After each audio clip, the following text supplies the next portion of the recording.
Hello and welcome to Trash to Track. Now in this episode I'm going to be looking at this Hornby L1 class locomotive that's been sent in by Duncan. And he'd like this reassembled and put back into running order if possible. And he needs a repair to the side rods. So having a look at the model, it's in BR early black. The side rods and linkages are all hanging off one side, and there's also an odd wheel at the back there. So that's been changed at some point and will need painting in to match. The loco is loose from the chassis, it's decency ready. The body shell's not in too bad a condition, it's a bit dusty. A few minor marks, it may have been dropped, this model, and I'll show you why later. But I'm going to give it a dust over with the paintbrush, and I noticed that the smoke box door dart is missing. So I'll make one of these later on out of brass rod. I'll solder one up and replace that because it looks a bit odd without one. That buffer's also loose and will require gluing back into position. So having a look at this, like I said, that wheel's been replaced in the past, and there's two sand boxes missing off the chassis as well. They're not in the part, so it must have been dropped or broke somehow, and this linkage piece here is snapped. Now it's a very clean brake, there doesn't appear to be any bits missing, so I'm going to try and repair this later on. In the bag of bits that Duncan sent, there's the front pony wheel, various screws, little details. There's one cab footstep there. Putting a battery to the wheels just to test. It does try and work, so I've got no doubt we can restore this to running order. It's just going to take a bit of work. So like most repairs, I'm going to start with a bit of disassembly. Now I'll remove that base keeper screw and I'm going to match it up to ones out the bag, because there are some base keeper screws missing. So I'll put them to one side. I'm going to remove the screw at the rear here. This will hopefully allow the base keeper to come off and give me access to the pickup plate. There we go, that's the brake detail come off. Now this pickup plate is actually hardwired in, so it can't be removed fully, but it can be loosened and lifted out. So what I'm going to do is I'm going to remove the crank pins off the centre wheel to remove the piston rods, and then remove the whole wheel set as one complete piece. So if you take this off the centre wheel, you can then manipulate it around that pickup plate and remove the wheel sets. I should have just took the side rods off, but oh, there we go, it's off. Comes out in one piece. Proper bearings on the model, which is nice to see. Put all them bits to the side, and now I can get at it better. I now take the rest of the side rods off. Now this wheel is from an LNER green one, so it needs painting in to match the rest of the model, so I'll do that in a moment. Looking at everything else seems to be okay. The pickups are quite dirty, they'll need a good clean. There's a few bits of congealed oil and grease around the gear train, so it's just going to need a thorough service and rebuild to get it back to running order, I think. It's this linkage here. I want to keep the repair as cheap as possible, and when I was filming this I couldn't find any linkages spare for an L1 online, but now there's an abundance of them on eBay, which is always the case. So I'm going to remove the screw here which takes the gearbox cover off. I'm just checking to make sure none of the gears are split, really, that's what I'm doing, because obviously, as we know, Hornby has a tendency to have split gears, but the gears look okay. The motor in this looks to be a cheap motor. It doesn't look like the quality ones I've seen in other Hornby models, which is a shame. And it's got a very strange bracket assembly. The bracket's screwed in from the top, as you just saw, and then that gives you access to the idler gear, which is okay. And then there's another smaller intermediate gear there, and that's also okay. So the gear train's okay, there's no issues with that at all. That's a very cheap looking motor, but I suppose if it works, it does the job. So all I'm going to do with the odd wheel is paint it using a small brush and some Tamiya flat black. So just working slowly, I'll just work my way around the wheel. Painting all the spokes, both sides of all the spokes will need painting on both sides. So it does take a while, so I've speed the footage up a bit. Then we jump forward a day and the wheel's completely painted. And the model is ready for some form of reassembly. So cotton bud and meths, just to clean the pickups and clean the chassis plate and block off. Clean all the old oil and lubrication off there. I also clean the wheel treads on the rear bogie because these pick up current through brass wiper pickups that sit to the back of the wheels. A couple of them needed adjusting as they were nowhere near the wheel back, so I just adjust them with this fine pair of tweezers because the more pickups on a model the better really. The loco pickup should work, but if it's got them I like to make sure that they're working correctly.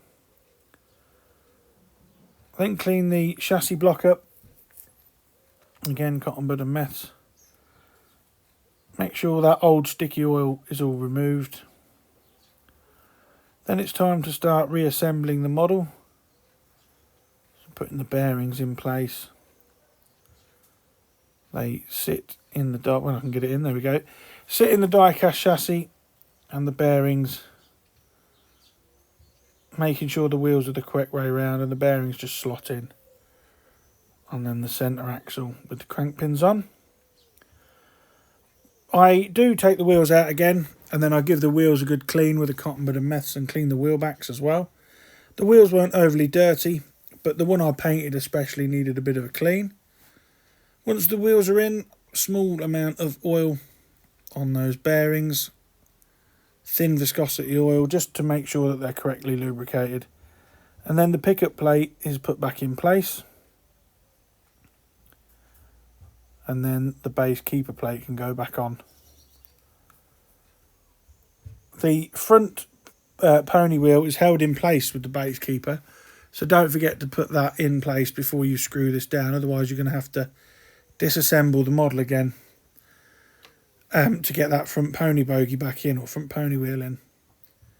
So the screws with the beveled heads go in and secure. I mean, they're like the P2, it's a bit overkill with the screws. There's 5 that hold this base plate on. But once the base plate was on, I turned my attention to the side rods. Now, this is the side where the linkages are not broken. So I put the side rods on, making sure they are orientated correctly and that they are not upside down. I've said it countless times, but the small oil pot representation should face upwards. And then I start the crank pins off by hand, making sure that they're threaded correctly before tightening them up with my hex nut driver. Whoops, and then they're just tightened up. The middle axle has a spacer and then the piston rod goes on, and then the motion linkages sit on a rectangular nodule on top of the crank pin. When I can get it to line up properly. There's a rectangular, like I said, nodule that the rectangular crank pin sits on, and then it's held in place with another crank pin. The ones on the outer wheels, the crank pins are shouldered, whereas this one isn't. It just screws in direct. And again, using my hex nut drive to tighten that up. Now you can see there the white strip of plasticard that I've used, very thin plasticard, to repair that linkage part, and that was put on there with some plastic weld cement, which basically melts the plastic together. And it's actually very, very strong and is holding. So I'm going to test to make sure this works. Put the gear train back together, that small gear there, and then the idler gear. Some oil on the axle, on the gear axles in the die-cast chassis. And then some Labelle 106 grease on the drivetrain. Remember, we cleaned the drivetrain, so there's no lubrication in this model whatsoever. So I'll just add a small bit on there. And then the motor can go back in. I just move the chassis to make sure that grease spreads through the drivetrain. The motor then can be replaced, making sure that you don't trap any of these wires, just like I did there. The wires have to be routed out the way of the screw channels. If you screw through the wire, it's going to stop the model from working. So making sure everything's where it should be. That's it, it's locked solid, and then I can replace that screw that holds the motor retainer in place.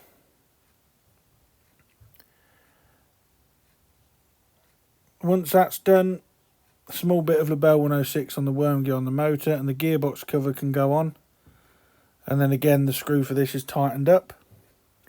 There's a channel on top of that gearbox cover to put the wires in once it's been reassembled. Nice design, keeps everything out of the way. And then this chassis should run. And it is very erratic with the battery. It's very, very fast running with the battery power. But you can see now that it's running nice.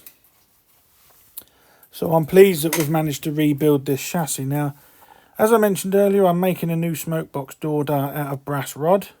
0.5mm brass rod. Just solder it together. I've drilled a 0.5mm hole where the original smokebox door dart was. And then just fix it in place with a tiny amount of Loctite super glue. There we go.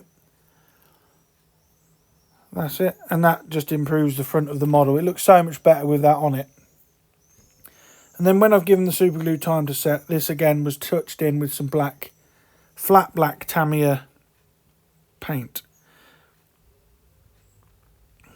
So just using a very fine brush, just touch that in. And there we go. That's the face of the L1 tank restored. And I must admit, they're nice looking engines, these. I've not actually worked on or looked at one of these before.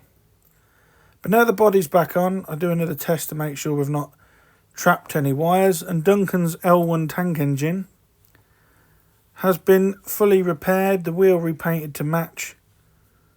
And it really does look nice. It's a nice looking tank engine. It makes a big difference to the normal V1, V3 locos you get from Bachmann. I may have to look out for one of these for my own collection because it is a lovely looking model. Especially now all the wheels match.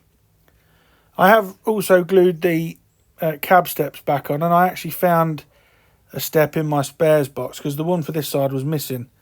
So I just got an LNER patterned one and glued that in place just to complete the look of the model. The sandboxes that were missing off the chassis I couldn't replicate, so unfortunately they are still missing. So there we go, a Hornby 264 LNER L1 tank engine, fully repaired and ready to go back to Duncan. If you've got a model that needs repairing, repainting, weathering, DCC fitting, please email me at dansmodelrailways@gmail.com. Have a look again, it's sent over, and who knows, it may even feature in an episode all of its own. So when I filmed this running session, the garage workshop where the railway is was bordering on 40 degrees in all that heat. So the running session is very short. But at least you can see that the model is back to full working order. So thanks very much for watching Trash to Track. Please like, share and subscribe, and I'll catch you in the next video. Bye for now.